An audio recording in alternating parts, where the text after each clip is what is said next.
Welcome to Taking Care of Business on Kern Radio Newstalk 1180 with your host Clay Kerner, and I'm Marty Pay. Clay, it's been a busy week. They all are, aren't they, Marty? Yes, they are. You were up in Tehachapi with me on Tuesday. I was. Yes, we listened to John Pryor, the interim director of the Small Business Development Center. He gave a talk at the Chamber in Tehachapi. And did they announce the new director? I meant to ask you that. I looked and couldn't find anything online. It'll be announced this coming week. It's this coming week. Okay, I thought it was going to be this week. Then Tuesday night, Clay gave a talk at the Tehachapi Republican Congress on Obamacare, one of Clay's favorite subjects. The Patient Protection and Unaffordable Care Act. He says affectionately. A.K.A. Obamacare. Yes. Clay, I've heard you give that talk a couple times, and I have to tell you, that was the best you've done. You did an excellent job. Well, most of the people stayed awake, which was really new. Yeah, especially that group. Last weekend in studio, we had a great show with an old friend of mine, Michael Stern, talking about his new book, I Had a Ball. And, interestingly enough, a little sad note, one of the creators of the Lucy Show died this past week. I don't know if you saw it or not. There was two writers. Paper. Yeah, She had passed away at age 90. So, but Michael did an excellent job, and afterwards we went over to Russo's and we had a book signing and had a great turnout. And I just wanted to say thank you to the listeners that showed up. That was fun. It was great meeting some of our listeners. One listener gave me a great idea for a show that we might put together in the next couple of weeks. And, Clay, I'm going to have to talk to you about that offline for a minute. But anyways. Right now, or you want to wait? Let's wait. But this weekend, Clay, you got to do your drum roll again, okay? Okay. This weekend in studio, we have a very special guest. We are very honored to have as our guest the District Attorney for Kern County, Lisa Green. Lisa, welcome to Taking Care of Business. Thank you. I'm very pleased to be here. Lisa, I was looking over your bio, and I noticed something, and I have to give you some condolences, something in your background that I noticed. I understand you were born in Buffalo. I thought that was coming. Yes, I was born in Buffalo, New York. My mom still lives there. Okay. Oh, so Jody prepped you about this, huh? No. Oh, she did. But that's always a hot topic of conversation, the long-suffering Buffalo Bills fans. I'm sure that's where you're going. Well, actually, no. I have an ulterior motive here. I was raised till I was 11 in Toronto. Oh, that's a beautiful city. Yeah, and, Toronto and Buffalo shared TV stations. And yes. And I can remember walking outside. It would be like 5 degrees or 0, and it really wasn't that cold because there was no wind. Right. And then, we had the banana belt around the lake. Right. And you'd look at Buffalo, it would be 20 degrees warmer, but after the wind chill factor, it'd be 20 degrees colder. That's true. And the lake effect winds were horrible. Horrible. So when did you escape? When did you leave Buffalo? I left after my freshman year in college and moved out and went to Fresno State. Mm-hmm. And kind of weather was one of the reasons, to tell you the truth. So where'd you do your freshman year? At Bucknell. There's a small school in Pennsylvania. Mm-hmm. Good school. It was a good school. Just wasn't what I was looking for at the time. And you went to Fresno State, and what did you major in at Fresno State? I was a criminology major. I was hoping to go into police work and thought I needed to pursue something more directly related to that field rather than sociology, which was my major at Bucknell. And where'd you get your law degree? University of San Diego in San Diego. Wow. Yeah. You got around. I've gotten to some good parts of California, and now I call Bakersfield home. We've been here for over 27 years. Wow. What a change from Buffalo to Bakersfield to San Diego. Well, actually, my father said when I got the offer to come here, and I was talking or thinking about moving home to Buffalo at the time to pursue being a deputy DA, my father said, Lisa, if you asked 100 people would they rather live in Buffalo or Bakersfield, 99 of them would tell you Bakersfield.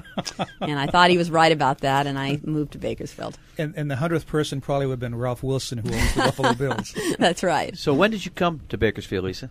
I came in October of 1983.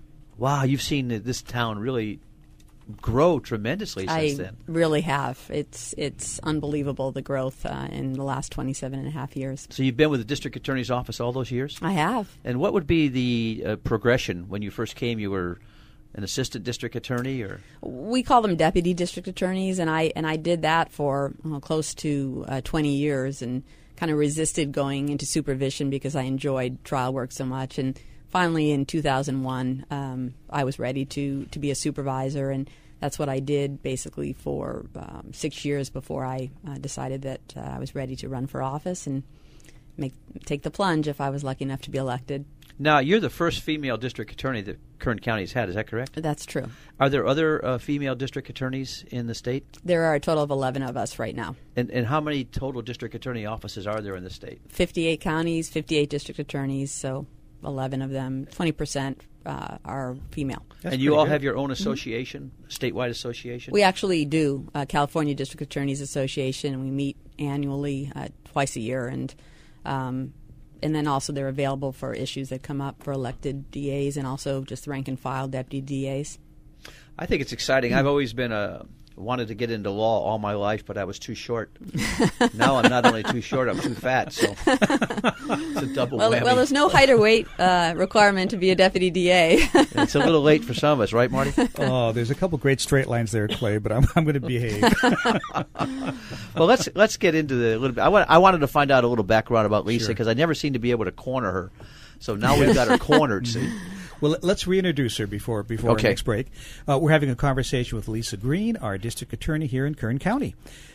Lisa, one of the things that your staff and I had talked about earlier was this month is Sexual Assault Awareness Month here in actually it is nationally. Right, that's correct. But here in Kern County, we've taken a more active role. There's been some. We have that great assault organization, the Alliance Against Family Violence and yes. Sexual Assault. Yes, they're active here in Kern County, and then I want to get a plug for Eastern Kern County. The Women's Center High Desert is very active in sexual assault area as well. You know, it's. I was looking at some of their articles, and there was one that just kind of broke my heart. It said that 30% of their clients at the center are under age 12. They do handle minor victims who are victims basically of child molestation. Most of those cases involve those types of situations. I mean, that's heartbreaking.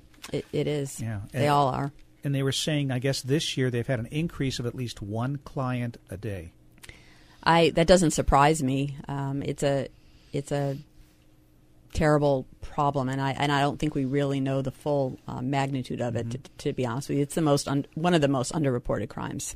Sexual abuse. Yes, it is. So is it?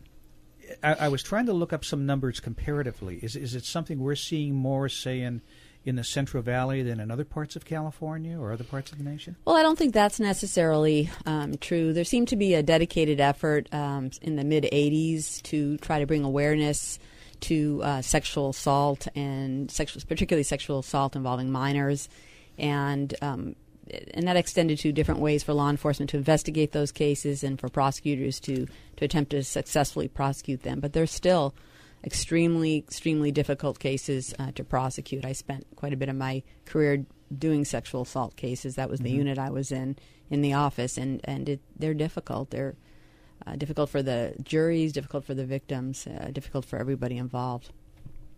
And how would you say it's difficult?